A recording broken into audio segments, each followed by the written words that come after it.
Meron dito naglalako na suki sa suki sa gulay. Ito po ay galing ng Sariaya, Quezon. At ito malayo pa ang kanyang nilalakbay. Kung babayaran ko lahat yan, magkano ang magiging presyo niyan? 10,000 boss. Ha?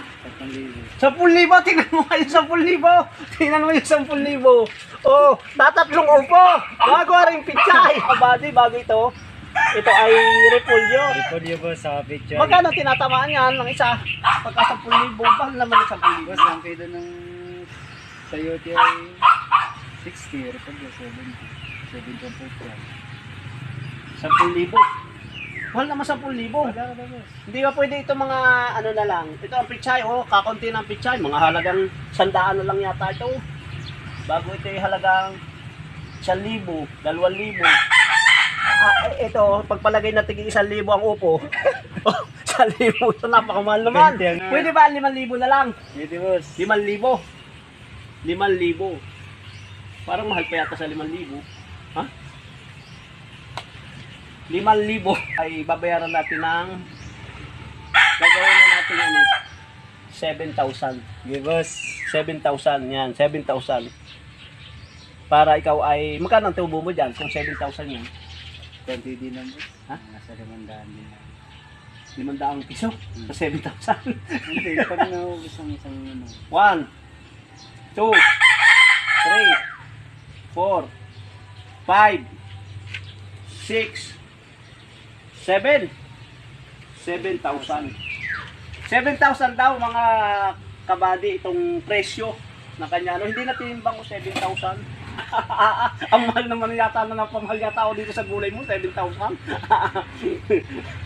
Isa, dalawa, tatlo, apat, lima, anim, 7. 7,000 yan. 7,000 ha. Pero hindi ko na kukunin yan. Sa'yo na yung 7,000, ilako mo pa rin yan. Thank you boss. Ha? Ilako mo pa rin yan para ikaw ay may kita. Ano? Ayan o, 7,000 daw. Okay, salamat. Bye-bye. God bless all. Isa pa naglalako Ito tingnan mo yung ano man, alimasag naman alimasag. Alimasag. Magkano naman yan? 200 po. Uy, napakamura naman 200. Di ba pwedeng 2,000 na lang yan? Kita mo yung gulay niya 7,000 magkano ang last? 2,000. 2,000 na lang. Pwede ng 2,000 yan. Hindi nagsasalita si ate. Ayaw niya 2,000. Gusto niya 200. Kaso lang walang barya. Buhay pa, buhay. Buhay. Alimasag. 1,000 na lang. Ilako mo na lang yan. Basta 1,000 na lang sa iyo. Okay, bye-bye. Kaway ka daw, kaway.